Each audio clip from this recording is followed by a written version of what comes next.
জিকির মানে কি? আল্লাহ রাব্বুল আলামিন কোরআনে সমস্ত মানুষদেরকে লক্ষ্য করে বলেছেন, وَمَنْ أَعْرَضَ عَنْ ذِكْرِي فَإِنَّ لَهُ مَعِيشَةً ضَنكًا وَنَحْشُرُهُ يَوْمَ الْقِيَامَةِ أَعْمَى قَالَ رَبِّ لِمَ حَشَرْتَنِي أَعْمَى وَقَدْ كُنْتُ بَصِيرًا قَالَ كَذَلِكَ أَتَتْكَ آيَاتُنَا فَنَسِيتَهَا وَكَذَلِكَ الْيَوْمَ تُنْسَى আল্লাহু আকবার। আল্লাহ রাব্বুল আলামিনের মূল টার্গেট হলো পৃথিবীর মধ্যে আপনি যদি আল্লাহকে ভুলে থাকেন, পৃথিবীর মধ্যে আল্লাহকে যদি আপনি ভুলে থাকেন, আমার ভাই আপনি যদি আল্লাহকে ভুলে থাকেন, যেই দিন আপনাকে আল্লাহ স্মরণ না করলে আপনার উপায় থাকবে না, সেই দিন আপনাকে ভুলে থাকবেন কে?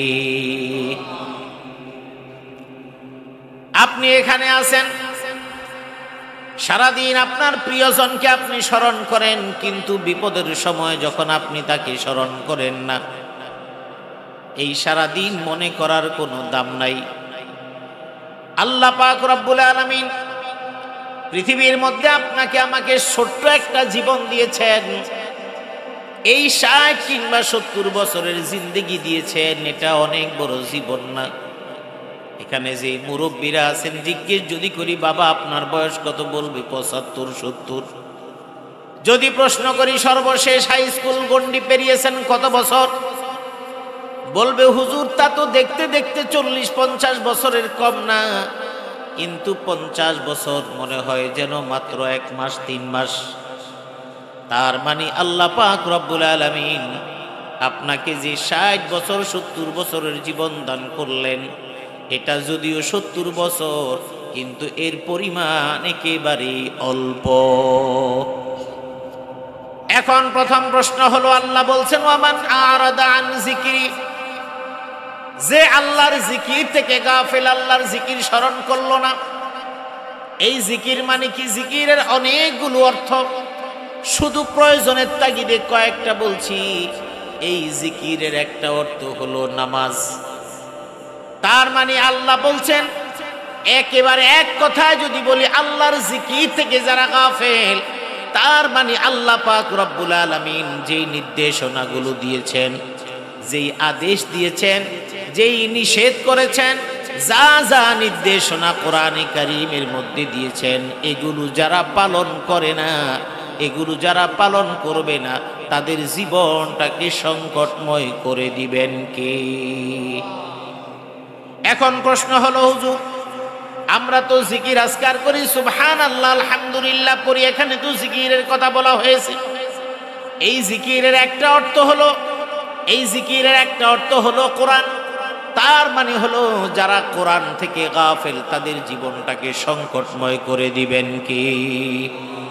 ইন্না নাহনু নাযালনা যিকরা ওয়া ইন্না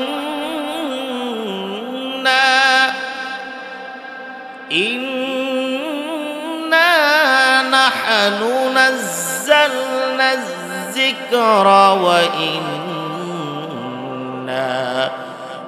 ইন্না লাহু লাহাফিজুন। আল্লাহ রাব্বুল আলামিন বললেন, এই কোরআন আমি অবতীর্ণ করেছি। ইন্না নাহনু নাযালনা যিকরা, এখানে জিকিরের মানে কি? জোরে বলেন কি? কোরআন জিকিরের অর্থ কি? আরো জোরে বলেন জিকিরের অর্থ কি? ইন্না নাহনু নাযালনা যিকরা ওয়া ইন্না লাহু লাহাফিজুন। আমি জিকির অবতীর্ণ করেছি, তার মানে আমি কোরআন অবতীর্ণ করেছি, এই কোরআনকে হেফাজতের জিম্মাদারি নিয়েছি আমি আল্লাহ। তার মানে এই কোরআন আল্লাহ জিকির বলে উল্লেখ করেছেন। সুতরাং যেই মানুষেরা কোরআন পড়ে না, বুঝে না, পালন করে না, তাদের জীবনটাকে সংকটময় করে দিবেন কে? বহু টাকার মালিক আপনি হবেন, মোহাম্মদবাগে 5টা বিল্ডিং এর মালিক, তাতে আপনার কোনো কিছু আসে যায় না। আল্লাহর কাছে 5টা 10টা বিল্ডিং এর কোনো চারানার দাম নাই। কারণ কি জানেন? আপনি 10টা বিল্ডিং এর মালিক, প্রত্যেকটা 5 তলা বাড়ি। আপনি রাস্তা দিয়ে চলে যাওয়ার সময় আপনাকে সালাম দেওয়ার মানুষের কোনো অভাব হয় না। আপনি এলাকার পুরাতন বাসিন্দা, আপনার প্রভাবের কোনো কমতি নাই। কিন্তু আপনার মধ্যে আল্লাহর দিন নাই, আল্লাহর দিন পালন করেন না। মসজিদে নামাজে আপনাকে খুঁজে পাওয়া যায় না, ইবাদত বন্দিগিতে আপনাকে পাওয়া যায় না, আল্লাহর নাফরমানিতে পাওয়া যায়। আল্লাহর দিন পালন আপনি করেন না, আল্লাহর বিধানগুলো আপনার অন্তরের মধ্যে নাই। নামাজ পড়তে আপনার ভালো লাগে না, সপ্তাহে জুমাবার জান শেষে বাইর হন আগে, আছে না নাই? আপনার টাকা পয়সার অভাব নাই, দান সদকা কম বেশি করেন, কিন্তু আপনি সামাজিক প্রভাব প্রতিপত্তি নিয়ে আছেন। আমার সম্মানিতা বোনেরা, আপনি অনেক সম্পদের মালিক, আল্লাহ আপনাকে সুস্থ রেখেছেন, আল্লাহ আপনাকে অনেক সময় দিয়েছেন, কিন্তু আজান, মসজিদের আজানের শব্দটা আপনার বাড়িতে আসে, আজানের শব্দগুলো আপনার ঘরের মধ্যে যায়, আজানের শব্দগুলো দৈনিক 5 বার আপনারা ঘরের জানালা দিয়ে আপনার ঘরের মধ্যে যায়, কিন্তু আপনি 5 বারের জায়গায় একবারও আল্লাহর দরবারে সিজদা দেওয়ার সুযোগ পান না। কারণ আপনি ব্যস্ত, আপনার কাজকর্মের কারণে আপনি আল্লাহর কাছে সিজদা দেওয়ার সুযোগ পান না। আমার আল্লাহ বলেছেন, ফা ইন্না লাহু মাঈশাতান দানকা, আজকে তুমি ব্যস্ততার অজুহাতে আমি তোমাকে 5 বার ডাকি, তুমি আমার ডাকে সাড়া দিতে সময় পাও না। আমি তোমাকে আইসিইউতে যখন ভরে রাখবো, ওই জায়গার মধ্যে তুমি একেবারে নিথর নিস্তব্ধ হয়ে পড়ে থাকবে, সেখানে তোমার আজানের শব্দ যাবে, তোমার নামাজ পড়তে মনে চাইবে, কিন্তু নামাজ পড়ার সুযোগ তুমি পাবে না। হাসপাতালের বেডের মধ্যে শুয়ে থাকবে, তোমার সন্তান বাহিরে বারান্দার মধ্যে তোমার জন্য কাঁদবে। তুমি হাসপাতালের বেডের মধ্যে শুয়ে থাকবে, তোমার স্ত্রী তোমার জন্য কাঁদবে, বোন তোমার স্বামী তোমার জন্য কাঁদবে, তোমার সন্তান তোমার জন্য কাঁদবে, কিন্তু সারা জিন্দেগীর নামাজের সময় আল্লাহ বলছেন, আল্লাহ শিখাই দিয়েছেন, মুয়াজ্জিন ডেকেছেন, হাইয়া আলাস সালাহ হাইয়া আলাল ফালাহ, প্রথমে ডাক দিয়েছেন হাইয়া আলাস সালাহ, নামাজের দিকে আসো, এরপরে বলেছেন হাইয়া আলাল ফালাহ। এই নামাজে আসলে তোমার কি হবে? তোমার জীবনটাকে কল্যাণ দিয়া পরিপূর্ণ করে দিবেন কি? কিন্তু তোমার নামাজের আওয়াজগুলো কান দিয়ে গেছে, কিন্তু তুমি নামাজের আজানের শব্দগুলো তুমি গুরুত্ব দাও নাই। ভাই, তুমি মসজিদে নামাজের জন্য গিয়েছ, ইমাম সাহেব কেরাত শুরু করে দিয়েছেন, কেরাত 2 আয়াত লম্বা হয়ে গেলে তোমার মনের মধ্যে অস্থিরতা শুরু হয়ে গেছে, হুজুর কেন লম্বা কেরাত পড়ে? তোমার মন বাইরে ছটফট করে। ওই কোরআনে কারীমের তেলাওয়াত তোমাকে মসজিদে স্থির রাখতে পারে না। তার মানে আল্লাহর কালাম থেকে তুমি গাফিল হয়ে গেছো। কোরআনে কারীমের তেলাওয়াত তোমার ভালো লাগে না, রুকুতে গেলে তোমার অস্থির লাগে, সিজদায় গেলে তোমার অস্থির লাগে। মসজিদ থেকে কত তাড়াতাড়ি তুমি বের হবে তার জন্য তুমি পাগল হয়ে যাও। ও আমার বোন, তুমি নামাজের সময় হলে তুমি নামাজ পড়তে পারো না, অযথা তুমি বসে বসে গল্প করে সময় তুমি পার করছো। এই সময়গুলোর হিসাব তোমাকে দেওয়া লাগবে। কিয়ামতের ময়দানে আল্লাহ পাক রব্বুল আলামিন তোমাকে উঠাবেন, তোমার স্বামীকে উঠাবেন, তোমার বাবা মা ভাই বোন ছেলে সন্তান যা আছে সবাই যার যার মতো উঠবে। আল্লাহ রব্বুল আলামিন বলছেন, প্রত্যেককে আলাদা আলাদা করে প্রশ্ন করা হবে। স্বামীর প্রশ্ন স্বামীকে করা হবে, বোন আপনার প্রশ্ন আপনাকে করা হবে, ভাই আপনার প্রশ্ন আপনাকে করা হবে, বাবা আপনার প্রশ্ন আপনাকে করা হবে। 5টা করে প্রশ্ন সব মানুষকে আল্লাহ পাক রব্বুল আলামিন করবেন। 1 নাম্বার প্রশ্ন করবেন, আপনার যে সারা জিন্দেগির 60 বছরের লাইফ, 60 বছরের জীবন আপনি কেমনে কাটাইলেন? এটার জবাব আল্লাহ পাক রব্বুল আলামিনের কাছে দেওয়া লাগবে।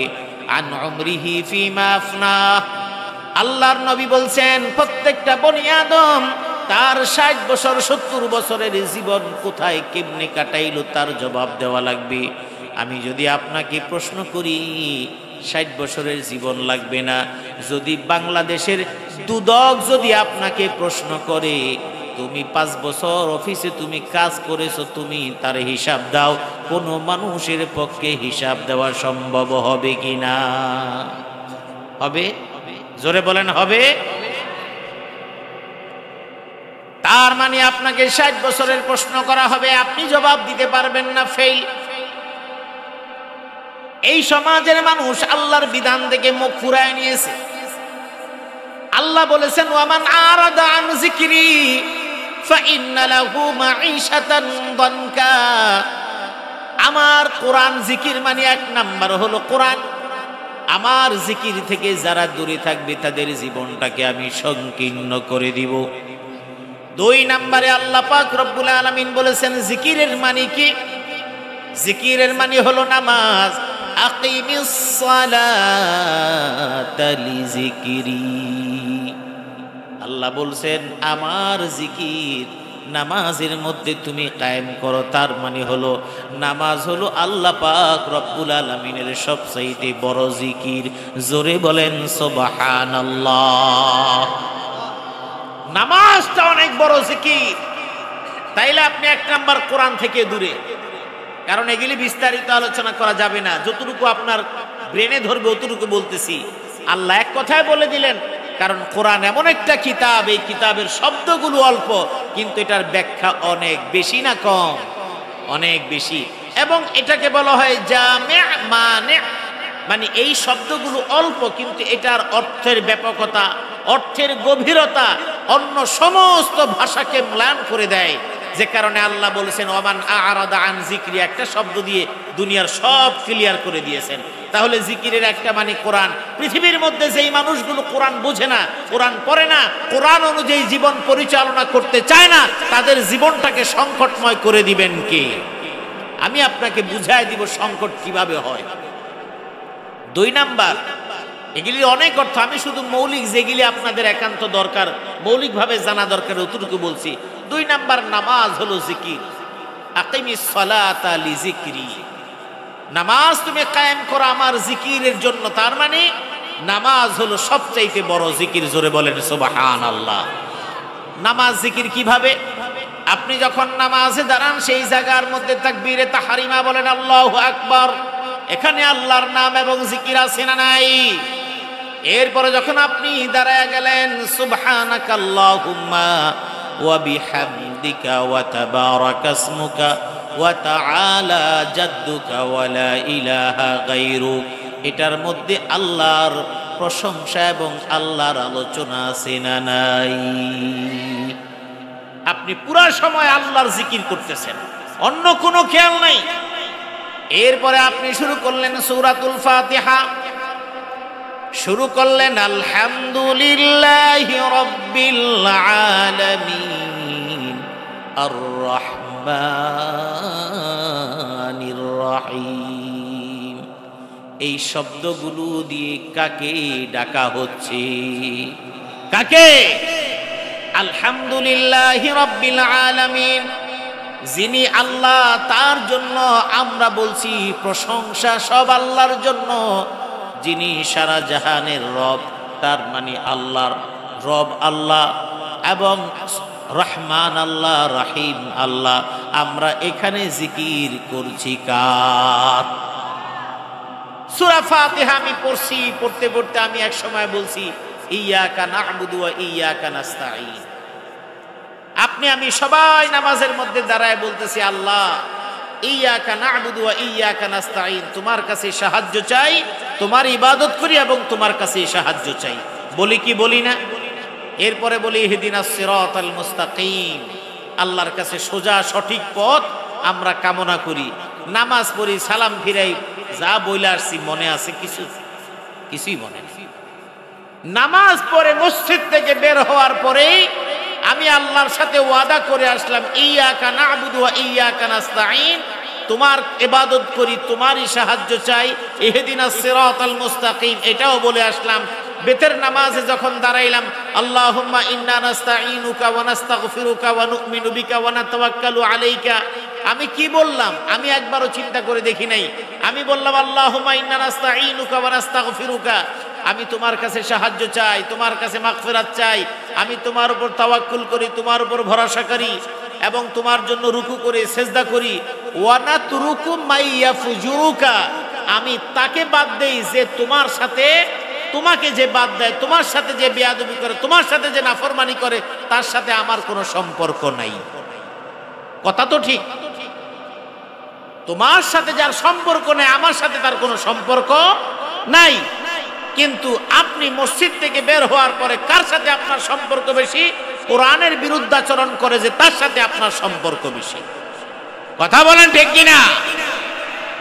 কোরআনের বিরোধিতাকারীর সাথে সম্পর্ক আপনার বেশি, কারণ তার কাছে মাল আছে, ফুলুস আছে, দল আছে, ক্ষমতা আছে। আপনার কাছে আপনার নেতা বড়, কোরআন বড় না। আপনার কাছে আপনার দল বড়, কোরআন বড় না। আপনার কাছে আপনার নেতা বড়, আমার নবী বড় না। আপনার কাছে আপনার নেতা বড়, আমার আল্লাহ বড় না। আপনার কাছে আপনার নিজস্ব দলের ম্যানিফেস্টো এটা বড়, কিন্তু আমার আল্লাহর পক্ষ থেকে দেয়া সংবিধান কোরআন, সেটার কোনো মূল্য নাই। ঠিক কিনা বলেন? তাহলে আমি আপনাকে প্রশ্ন করি, আপনার নেতা, আপনার দল আপনাকে কি দেয়? এটা সবার জন্য বুঝার জন্য বলছি। আমি যেই দল করি, আপনি যেই দল করেন, এই দল আমাকে কি দেয়? আমাকে এমপি বানিয়ে দিয়েছে, আমাকে এমপি বানিয়ে দিয়েছে, আমাকে মন্ত্রী বানিয়ে দিয়েছে, আমাকে সচিব বানিয়ে দিয়েছে, আমাকে রাষ্ট্রের অনেক গুরুত্বপূর্ণ দায়িত্বে আমার দল আমাকে বসিয়ে দিয়েছে। আমি যেই দল করি, এই দল আমাকে এমপি বানিয়ে দিয়েছে। আমি যেই দল করি, আমাকে মন্ত্রী বানিয়েছে, আমাকে সচিব বানিয়েছে, আমাকে এলাকার চেয়ারম্যান মেম্বার আমার দল আমাকে বানায় দিছে। যেহেতু আমার দল আমাকে চেয়ারম্যান বানাইছে, আমাকে মন্ত্রী বানাইছে, এই জন্য সমস্ত কাজের মধ্যে আল্লাহর নামের চাইতে আমার নেতার নামের প্রশংসা আমি সবচাইতে বেশি করি। আমার সমস্ত কাজের শুরুতে আমার নেতার প্রশংসা বেশি করি। ঠিক কিনা বলেন?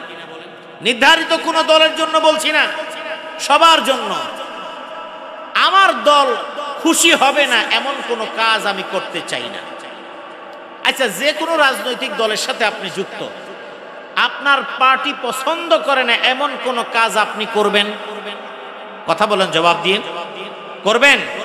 আচ্ছা, পার্টির বিরুদ্ধে যায়, পার্টির বিরুদ্ধে যায় এমন কোন স্টেটমেন্ট আপনি কখনো দিবেন?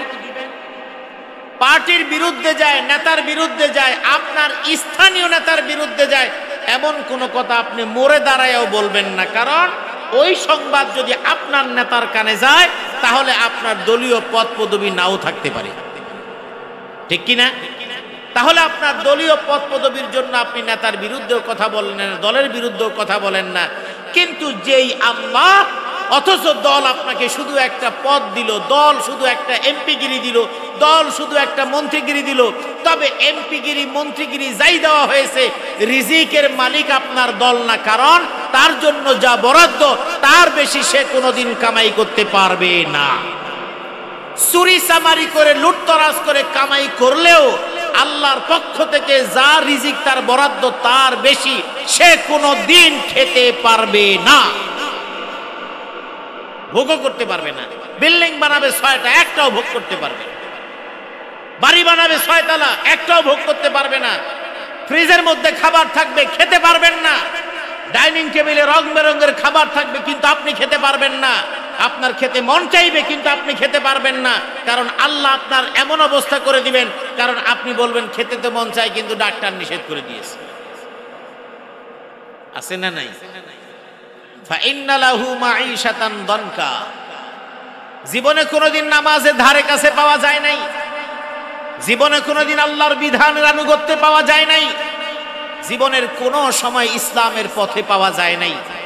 যৌবন ছিল, শক্তি ছিল, ক্ষমতা ছিল, দাপট ছিল, সে কারণে করেছে। এখন বুড়া হয়ে গেছে, এখন বুড়া চিতাবাঘের নখ নাই, দাঁত নাই, পিঠের মেরুদণ্ড সোজা নাই। এখন সামনে দিয়েছি হরিণ, চিত্রা হরিণ গেলেও চিতাবাঘ তার দিকে থাবা দেয় না। মানুষ চিন্তা করলো, আরে চিতাবাঘ দিক কত ভালো হয়ে গেছে, এখন তো হরিণের বাচ্চা দেখলেও থাবা দেয় না। একজন মুরব্বী সেখানে বসা, তিনি বললেন যে না, আসলে তো সমস্যা অন্য জায়গায়। এই চিতাবাঘের নখ পচা শুরু করেছে, নৌকার আগের মতো নাই। দেখো মুখটার দিকে তাকায়, দেখো দুই দিকে যেই বড় বড় দাঁত ছিল, যেই দাঁত দিয়া হরিণের ঘাড়ের মধ্যে এভাবে কামড় দিয়ে বসায় দিত, সেই দাঁতও এখন আর তার নাই। আর অনেক দূরে লম্ফ ঝম্প করবে, মেরুদণ্ডটা লাগবে, সেই মেরুদণ্ডটাও ঠিক নাই। আমার আল্লাহ বলেন ওই চিতাবাঘটা যেমন একেবারে বয়স হয়ে যাওয়ার পরে সে যেমন কোনো কিছু করতে না পারা তার ক্রেডিট না, সুতরাং তোমার বয়স শেষ হয়ে যাওয়ার পর ওই সময় তুমি আমার ঘরে এসে সারাদিন পরে থাকাটাও তোমার কোনো ক্রেডিট না। তোমাকে আমি 70 বছরে তোমাকে বৃদ্ধ বানালাম, ও মা তোমাকে আমি 50 বছরের, 70 বছরের, 60 বছরে আমি তোমাকে তোমার সৌন্দর্য নষ্ট করে দিলাম, তোমার আকর্ষণ নষ্ট করে দিলাম, তোমার শারীরিক গঠন, তোমার শারীরিক সৌন্দর্য আমি আকর্ষণহীন বানাইয়া দিলাম। অথচ তোমার সুন্দর চেহারা, সুন্দর তোমার অবয়ব এবং তোমার যেই আল্লাহর দেওয়া সৃষ্টি তোমাকে আমি আল্লাহ দিয়েছিলাম, তা তুমি কখনো পর্দার আবরণ করে সুন্দর করে তুমি চলাফেরা করো নাই। আমি তোমাকে প্রশ্ন করব। আমার নবী বলছেন প্রথম প্রশ্ন হবে, সারা জীবনের এই 60 বছরের জীবনের হিসাব দাও, একটা মানুষও ওই হিসাব দিতে পারবে না। এরপরে জিজ্ঞেস করা হবে, ওয়ান শাবাবিহি ফিমা আবলা, যৌবনকালের হিসাব তুমি আমার কাছে দিয়ে দাও। প্রত্যেকটা মানুষের কাছে যৌবনকালের হিসাব চাইবে। এখন আল্লাহ বলেছেন যারা আমার জিকির থেকে গাফেল তাদের জীবনটা সংকটময় করে দিব। আপনি কোরআন পড়লেনও না, বুঝলেনও না, মানলেনও না, জানলেনও না, শুধু জীবনটা তো আপনার তছনছ করেন না, আপনার বাপ মারও তছনছ করছেন। সেটা কি? আপনি কোরআন পড়তে পারেন না, আপনি কোরআন বুঝেনও না, জানেনও না, মানেনও না। কোরআন পড়তে না পারার কারণে জীবনে কোনোদিন কোরআন তেলাওয়াত করে মা বাবার জন্য দোয়াও করতে আপনি পারেন নাই।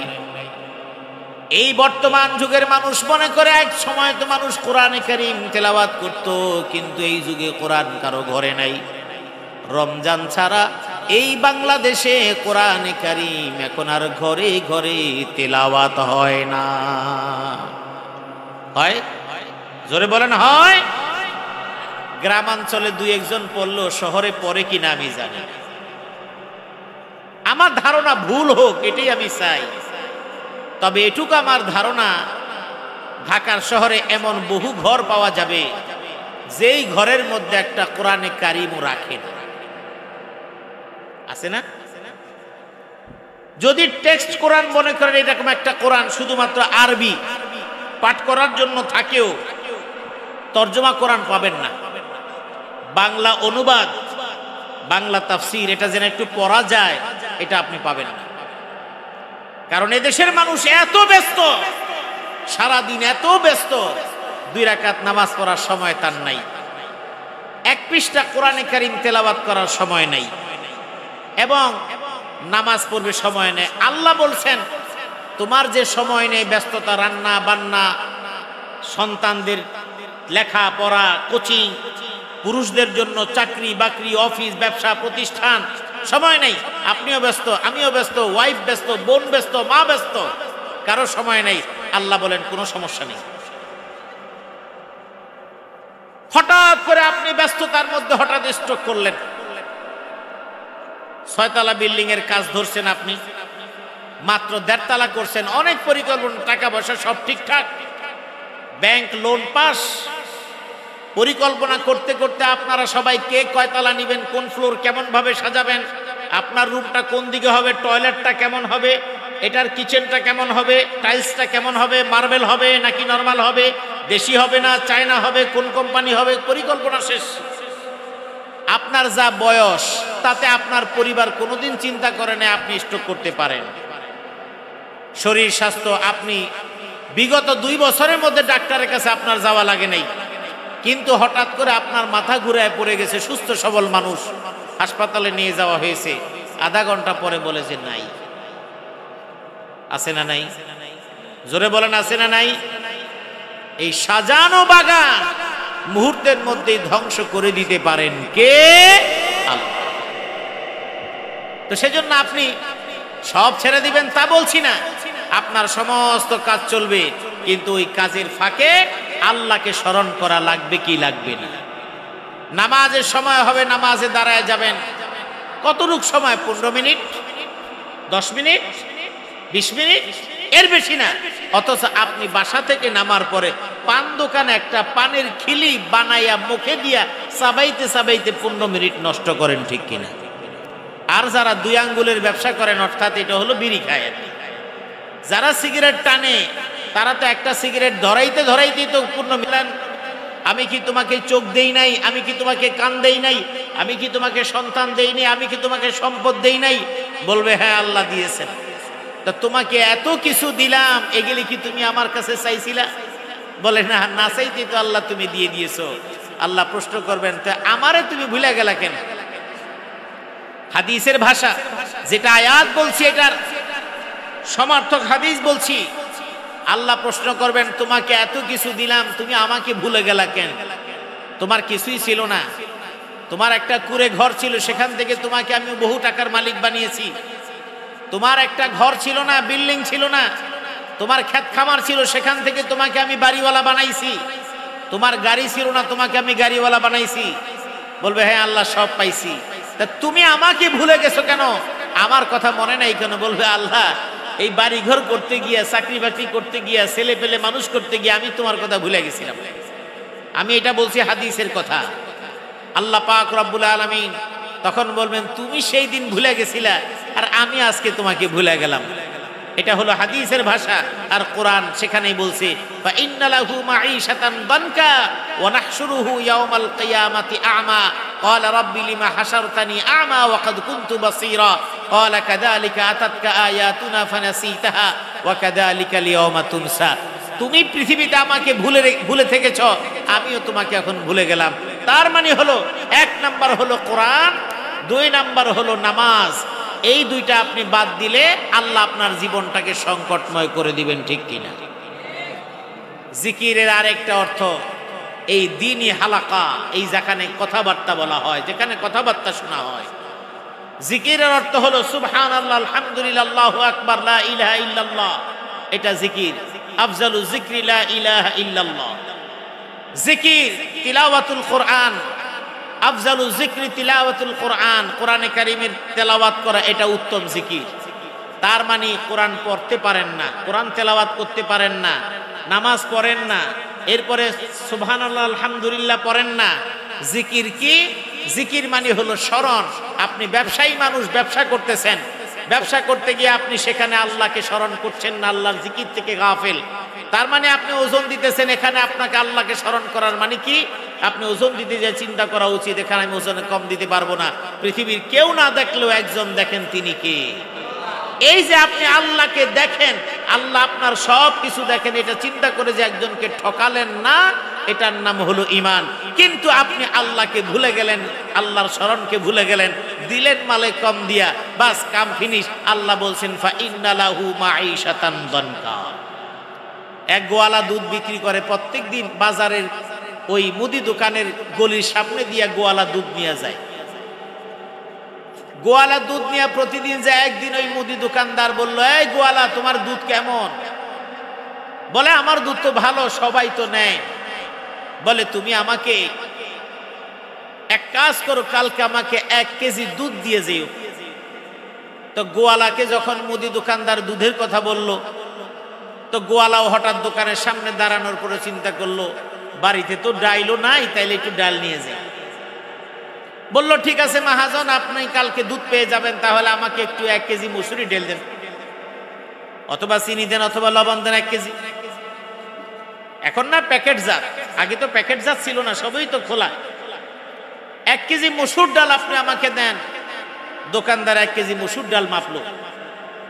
ভালো করে কথা বুঝছেন, ওয়ামান আ'রাদা আন যিকরি, তার মানে হলো আল্লাহর স্মরণকে যে ভুলে যায়, এক কথায় আল্লাহর বিধানকে যে ভুলে থাকে, আল্লাহর স্মরণকে যে ভুলে থাকে, আল্লাহ যে আমাকে দেখেন এটা যে ভুলে থাকে, আল্লাহ যে নির্দেশনা দিয়েছেন এটা যে ভুলে যায়, আল্লাহ যা করতে বলেছেন এটা যে ভুলে যায়, আল্লাহ যা নিষেধ করেছেন এটা যে ভুলে যায়, তার জীবনটাকে সংকটময় করে দিবেন কে? বলবেন আল্লাহ না রহমান, আল্লাহ না রাহিম। আমি বলি আল্লাহ রহমান রাহিম দেখেই তো আপনি 50 বছর পর্যন্ত নাফরমানি করার পরেও আপনার অক্সিজেন আল্লাহ বন্ধ করেন নাই।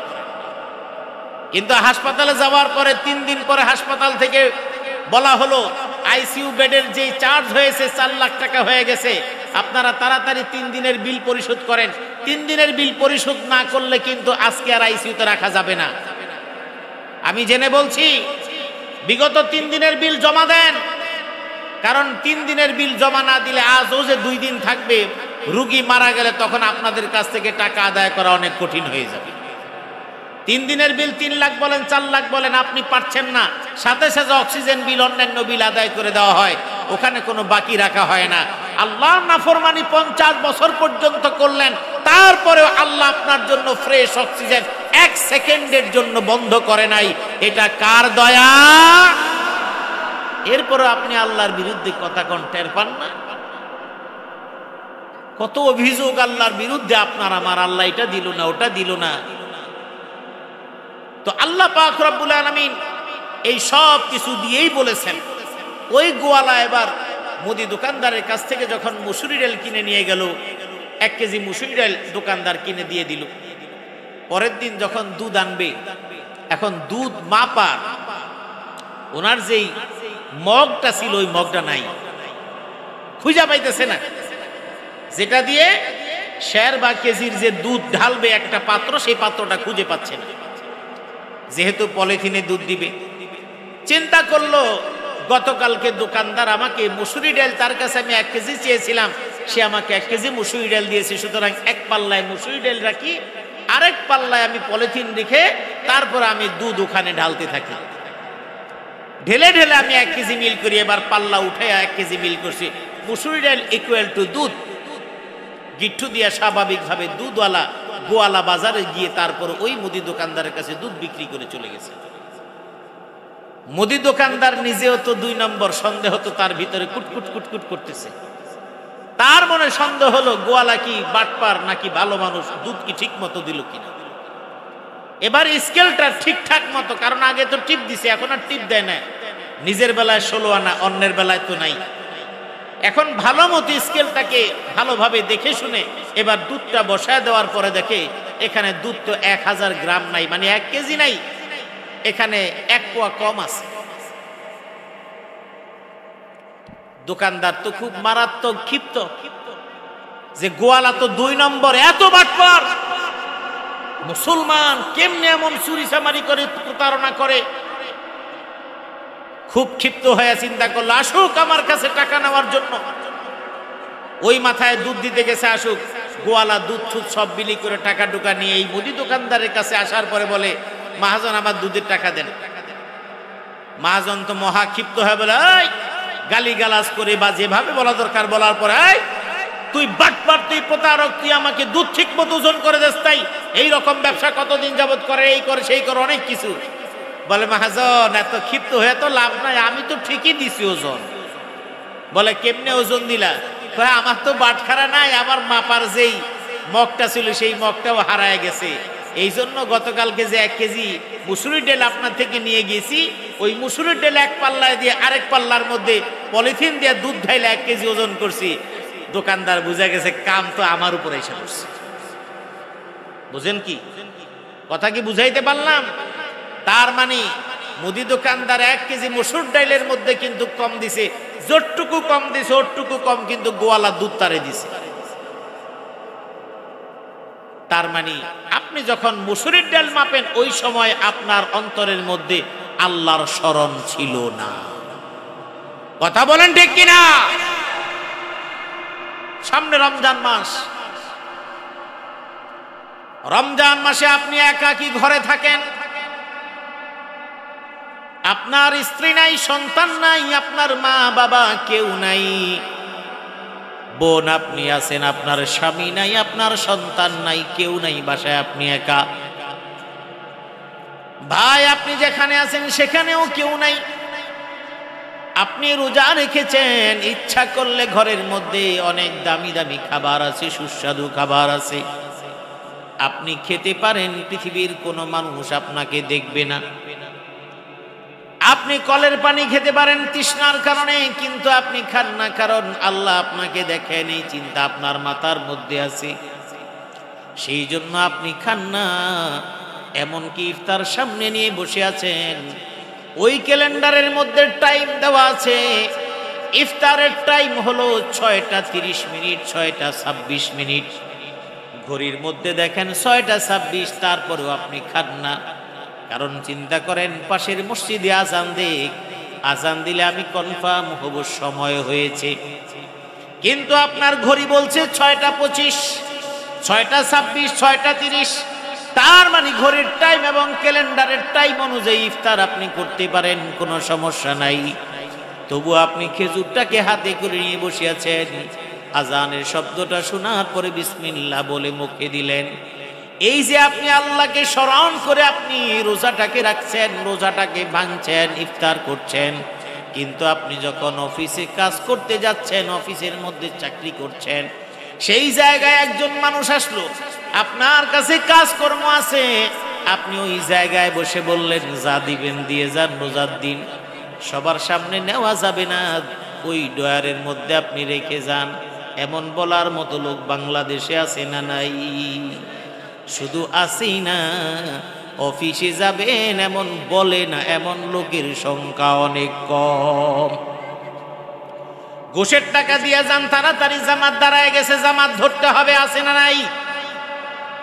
তাহলে আমার প্রশ্ন হলো, ওয়ামান আ'রাদা আন যিকরি,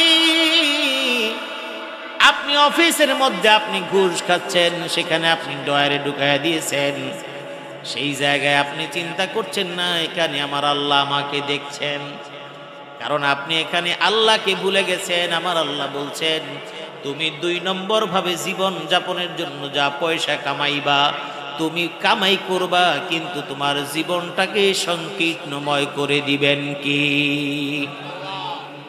2 নাম্বার প্রশ্ন ছিল আন শাবাবিহি ফিমা আবলা, যৌবনকাল তুমি কেমনে কাটাইলা? ও মুরব্বী, আপনি তো 70 বছর বয়সে আপনি নামাজে নিয়মিত হয়ে গেছেন, কিন্তু 16 থেকে 35-40 বছর পর্যন্ত যেই সময়টা আপনি নামাজবিহীন কাটাইছেন, ওই 40 বছর পর্যন্ত নামাজবিহীন জীবনের হিসাব দেওয়া ছাড়া একটা কদম সামনে বাড়াতে পারবেন না। লা ইয়াতাকাল্লামুনা ইল্লা মান আদিনা লাহুর রহমান, লা ইয়াতাকাল্লামুনা ইল্লা মান আদিনা লাহুর রহমানু ওয়া ক্বালা সাওয়াবা। একটা মানুষও ঠিক কথা ছাড়া কোনো ভুল উত্তর দিতে পারবে না। আমার ভাইরা, আপনি যখন আল্লাহর কথা ভাবলেন, নামাজের মধ্যে আল্লাহর কথা চিন্তা করলেন, আল্লাহ আপনাকে নামাজের মধ্যে দেখে, কিন্তু দোকানে বিক্রির সময় আপনি আল্লাহর কথা ভুলে গেলেন, এটাই হলো আল্লাহকে স্মরণ না করা। আপনি রোজা রাখলেন, একাকী ঘরের মধ্যে আপনি পানি খাচ্ছেন না, আল্লাহ দেখবেন, এটা যেমন আল্লাহকে স্মরণ করা। আবার অফিসের মধ্যে ডয়ারের মধ্যে আপনি টাকা রাখতে বলেন, এটাও আল্লাহকে স্মরণ না করা। আপনি যখন এটা করলেন, আমার আল্লাহ বললেন ফাইন্না লাহু মাঈশাতান দানকা, তোমার জীবনটাকে সংকীর্ণময় করে দিবেন কি? আল্লাহ সংকীর্ণময় করে দিবেন। এবার শুনুন, 3 নাম্বার প্রশ্ন হবে ওয়ান মালিহি মিন আইনা ইকতাসাবা। প্রত্যেকটা মানুষকে প্রশ্ন করা হবে, তোমার যে 9 তলা বিল্ডিং এর উৎস কোথায়? টাকাটা কই পাইছিলা, তার একটা হিসাব তুমি আমারে দাও। ইনকাম ট্যাক্স, ফ্ল্যাট কিনেছেন, বাড়ি করেছেন, ইনকাম ট্যাক্সের উকিলের ঠেলার সরেই তো আপনার ঘুম আসে না। ইনকাম ট্যাক্স যদি আপনাকে বলে যে আপনি 6 তলা বিল্ডিং বানাইলেন, এই বিল্ডিং এর টাকা পাইলেন কই? আপনি যে 6টা ফ্ল্যাট কিনলেন, ফ্ল্যাটের টাকা পাইলেন কই? এরপরে উকিল রেকর্ড, উকিল সাহেব আপনি যেটা দিয়ে ভালো মনে করেন ওইটা একটা ব্যবস্থা করেন। উকিল সাহেব এইটা মিলাইলো, ওইটা মিলাইলো, ওইটা মিলাইলো, এই করলো সেই করলো, মিলাইছিল কোনো রামসাম দিয়ে দিলেন, তারপরে বললেন যে এইটা দিয়ে নিচ দিয়া দিয়ে, ফাইলটা উপর দিয়ে দিয়েন আর এইটা নিচ দিয়া দিয়েন। কিন্তু আল্লাহর কাছে তো নিচ দিয়া দেওয়ার কোনো সুযোগ নাই। আছে? জোরে বলেন আছে? আপনি নিচ দিয়া দিবেন কেমনে? কারণ ওই জায়গায় তো কোনো রকমের অন্য কিছু চলবে না। ইন্নাস সামআ ওয়াল বাসারা ওয়াল ফুআদা কুল্লু উলাইকা কানা আনহু মাসউলা। এই কানও বলবে সত্য, চোখও বলবে সত্য, জবানও বলবে সত্য। আপনার তো বাঁচার কোনো উপায় নেই, ঠিক কিনা বলেন?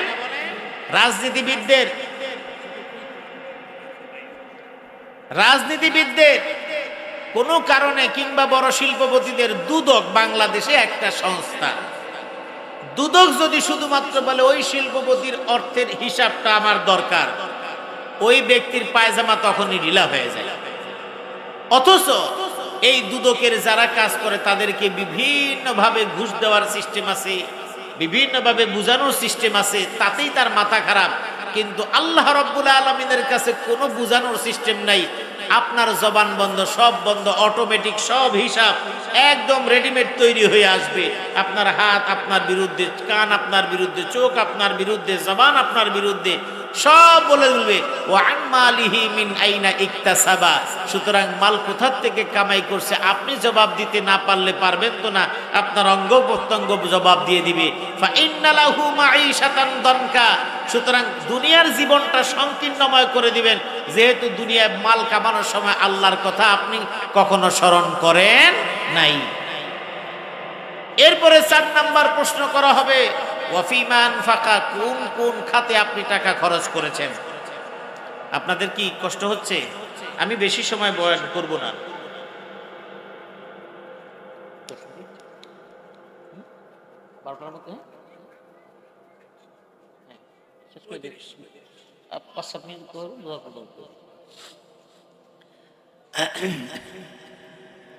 চার নাম্বার প্রশ্ন হলো ওয়াফিমান ফাকা, কোন কোন খাতে তুমি খরচ করেছো। 5 নাম্বার হলো ওয়ান ইলমিহি ফিমা আমিলা, তুমি যা জ্ঞান অর্জন করেছো কতটুকু আমল করেছো। আপনি তো বলবেন হুজুর আসলে তো কোনো জ্ঞানই অর্জন করি নাই। বাংলাদেশের মানুষের একটা ধারণা ভুল, এটা হলো শয়তানি মাসালা। বাংলাদেশের মানুষের ধারণা হলো হুজুর দিন জানুন কম, মানুন কম, আল্লাহর কাছে হিসাব নিকাশ কম। এটা একটা ফালতু কথা। আপনি যে জানেন নাই প্রথম পিটানি দেখাইবেন ওই জায়গায় জানোস নাই কেন? কারণ পৃথিবীতে এত কিছু জানতে পারলাম, মূর্খ, কিচ্ছু পড়ালেখা করো নাই, কিন্তু ওরে বাবারে দাগ খতিয়ান যেই চিনা চিনে, মাস্টার্স পাস করা ছেলে এই কিচ্ছু বুঝে। অথচ তিনি মূর্খ, দাগ খতিয়ান এমন চিনে এই মহল্লার সব মানুষ ওই কাগজপত্র নিয়ে তার কাছে যায়, অথচ তিনি কিন্তু লেখাপড়া জানেন না। এমন লোক আছে না নাই? জোরে বলেন আছে না নাই? তাহলে লেখাপড়া না জানা সত্ত্বেও দাগ খতিয়ান পর্চা CSRS সব আপনি চিনেন, অথচ আপনি এটা বলতেছেন আপনি আল্লাহকে চিনেন নাই, কোরআন চিনেন নাই, রাসূল চিনেন নাই, বা কোনো দিন শিখেন নাই। এটা বলে পার পেয়ে যাবেন, এটা কি সম্ভব না? এরপরে আরেকটা কথা হলো, পৃথিবীর মধ্যে আমাদের দেশের মানুষ সহজ ভাবে আল্লাহর সাথে একটু বাটপাড়ি করে, কয় না ওটা করতে পারি না, আল্লাহ বুঝে শুনে মাফ করে দিব, এটা আল্লাহ মাফ করে দিব। আচ্ছা ভালো কথা। কয় আমরা মূর্খ সুরূখ মানুষ। কিন্তু আমি আপনাকে প্রশ্ন করি, মাত্র 2 কাঠা জায়গা কিনবেন, দাম ধরেন এমন এক জায়গায় যেই জায়গায় মাত্র 2 লাখ 4 লাখ টাকা আছে না? অনেক জায়গায় বহু দূরে কোথাও ক্ষেত পানি আছে, 2 লাখ 4 লাখ টাকা পানি কিনবেন। আপনার সম্বল আছে তাই সেটি আপনার কাছে অনেক বড়, কিন্তু ওই জায়গাটুকু কিনতে গিয়ে আপনি CSRS কত কাগজপত্র দেখলেন, নিজে বুঝলেন না তো আরেকজনকে বুঝাইলেন। এরপরে যিনি ভালো তিনি বললেন এটা কিনা যাবে না, সমস্যা। বলল সমস্যাটা কোন জায়গায়? কয় যে সলিমউদ্দিন থেকে কলিমউদ্দিন, কলিমউদ্দিন থেকে রহিমউদ্দিন, রহিমউদ্দিন থেকে যে নাজমা বেগম মালিক হয়েছে, এই জায়গায় নাজমা বেগমের খুঁজে পাওয়া যাইতেছে। আছে না নাই? কথা বলেন আছে না নাই? এখন এই নাজমা বেগমের খুঁজে পাওয়া যায় না মানে নাজমা বেগমের দলিলটা কই? এখন নাজমা বেগম আছে, নাজমা বেগমের দলিল কই? কয় নাজমা বেগমের দলিল নেই। কয় এখানে একটু গাপলা আছে। এখন যদি ওই জমির মালিক বলে ভাই 4 লাখ লাগবে না, আমার 3 লাখ দাও, ওরে বাবার ভাই নেওয়াই যাবে না, তখন তো সন্দেহ আরো বাড়বে, ঠিক কিনা বলেন? তাহলে ওই সলিমউদ্দিন, রহিমউদ্দিন, করিমউদ্দিন এর পরে নাজমা বেগমের নাম আছে, কিন্তু নাজমা বেগমের নামের কোনো দলিল নাই। এইটা খুঁজার পরে যখন আপনি 4 লাখ টাকা জমির কিনতেছেন না, অথচ যেখানে আপনার অনাদি অনন্তকাল জান্নাতের ঠিকানা, ওটার জন্য আপনি এইরকম সিএসআরএস পড়ার কোনো খবর নাই। আপনি বলতেছেন আসর পড়বেন না, জোহর পড়বেন না, ফজর পড়বেন না, জুয়ান কালেও পড়বেন না, মধ্য বয়সেও পড়বেন না, বুড়া কালে যেই সময় ঠুনঠুনে আপনার কোনো কাজে আসবে না, ওই সময় আপনি নামাজ পড়বেন। এই নামাজ আল্লাহর কোনো দরকার নাই। আমি আর লম্বা করতে পারছি না, শুধুমাত্র এতটুকু বলে দিয়ে এবার ফাইন্না লাহু মাঈশাতান দানকা, দুনিয়ার জীবনে আপনার জীবনটাকে সংকীর্ণময়, সংকটময় করে দিবেন কিভাবে? আমি আপনাকে বোঝানোর জন্য বাংলাদেশে অসংখ্য রাজনৈতিক ব্যক্তিবর্গ আছেন যারা দিনের পর দিন জনগণের অর্থ আত্মসাৎ করে লুটপাট করে তারা পালিয়েছে, আছে না নাই?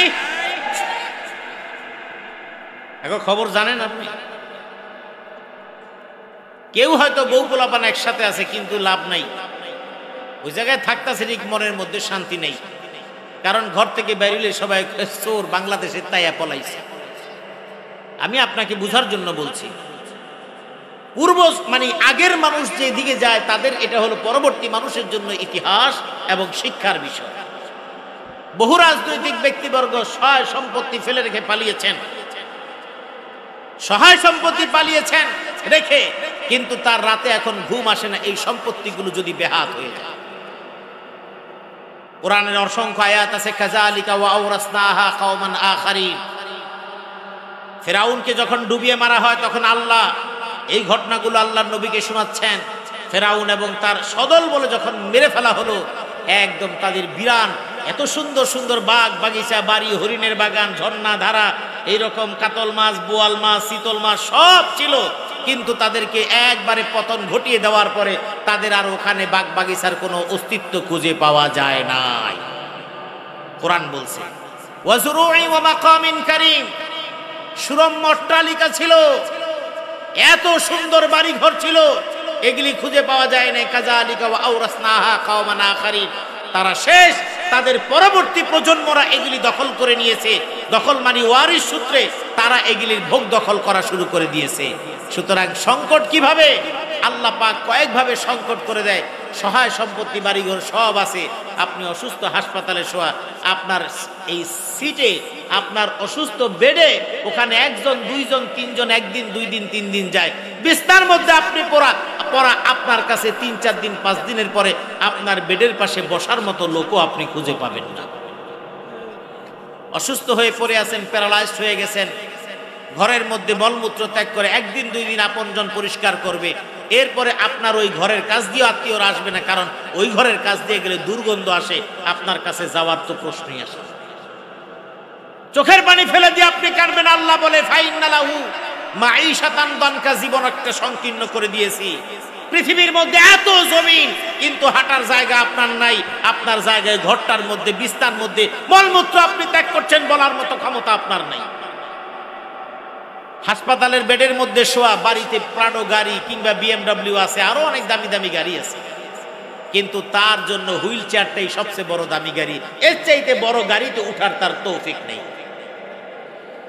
বাড়িতে ব্লেজার আলমারির মধ্যে থরে থরে সাজানো, কিন্তু হাসপাতালের মধ্যে যে অ্যাপ্রনটা পরানো আছে, অ্যাপ্রনের চাইতে দামি কোনো কাপড় তার পরার কোনো সুযোগ নেই। এত খাবার, এত কিছু বাড়িতে রান্না হয়, ডাক্তার বলেছে কোনো খাবার পেটের মধ্যে দেওয়া যাবে না, যা দিব সব নাক দিয়ে দিবে, আছে না নাই? ফাইন্না লাহু মাঈশাতান দানকা। সংক্ষেপেই বললাম, ওয়ারাহশুরুহু ইয়াওমাল কিয়ামাতি আমা, জীবনটা সংকীর্ণ। বহু মানুষ কাঁদছে, মরার সময় 1000 দানা তফসি নিয়া জিকির আজকার করতেছে। আল্লাহ বলে এই মরার সময় 1000 দানা তফসি কোনো কাজে আসবে না। বহু মানুষ হাসপাতালের বেডে শোয়া, আইসিইউতে শোয়া, আত্মীয় স্বজন 1000 দানা তসবিহ একটা হাতের মধ্যে ঝুলাই দিছে, আব্বা এটা টানেন, আব্বা টাননের এখন আর সময় না, কেন আঙ্গুল লড়ে না। আঙুল নড়ে না। এভাবে ঝুলায় রাখছে তসবিখানা। মসজিদের হুজুরে গাড়ি ভাড়া করে নিয়ে গেছে, চলেন আব্বার অবস্থা ভালো না, তওবা পরে আসবেন। ফাইজলামির জায়গা পান না, আল্লাহর সাথে বাটপারি করে।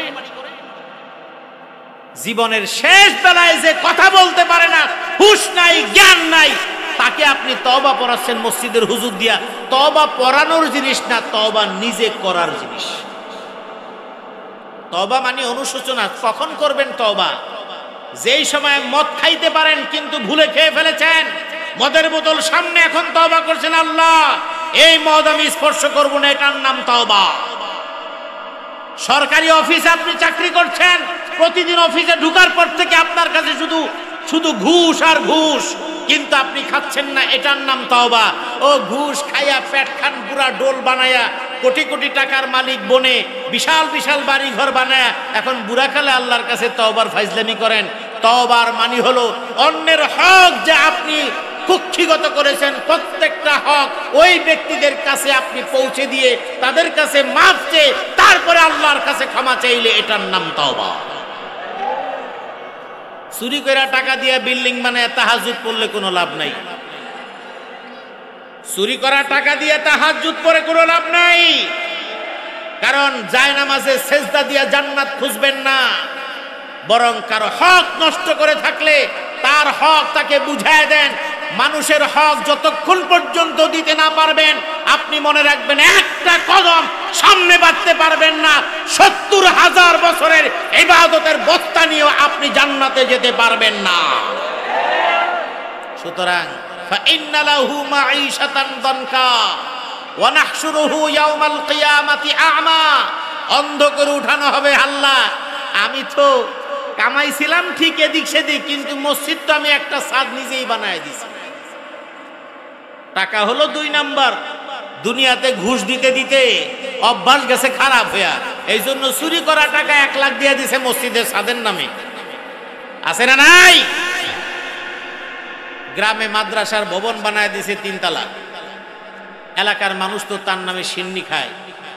দানবীর সমাজসেবক যিনি দান করছেন তিনি বুঝেন এটা ওই দাইনের টাকা। একবারে মারছিল, মোটামুটি বিশাল বড় একটা দাইন মারছে, কিন্তু বেড়ায় তো চোখের পানি ডইলা ডইলা টাকা দিয়ে গেছে। আর কানছে কইছে আল্লাহ বিচার তোমার কাছে দিলাম। তো উনি মাদ্রাসা বানায় দিয়ে জান্নাতের অর্ধেক কিনছে, কিন্তু আল্লাহ কয় কিনা কোনো লাভ নাই, সাইজ হবে আমার কাছে। তওবার মানে হলো ওটা অন্যের হকটা তাকে ফিরায় দেওয়া, তারপরে আল্লাহর কাছে মাপ চাওয়া, ওই ব্যক্তির কাছে মাপ চেয়ে তারপর আল্লাহর কাছে মাপ চাওয়ার নাম তওবা। কোনো শব্দ নাই, আওয়াজ নাই, কিছু নাই, বউরে চিনে না, ছেলে মেয়ে চিনে না। সেই সময় হুজুর ধইরা নিয়ে বললেন হুজুর ভালো করে তওবা করেন। হুজুর বলতেছে আস্তাগফিরুল্লাহ রব্বি, যাই হোক যেটা পড়ার পরে বাংলায় বলতেছে আমি গুনাহ করেছি, গুনাহ থেকে মাপ চাই। সব হুজুরই কয়, উনি কিছু কইতে পারে না, কোনো শব্দ নাই তো। মানে তওবা করাইতে গেছে হুজুর, আসলে হুজুরের তওবা হুজুরই করতেছে।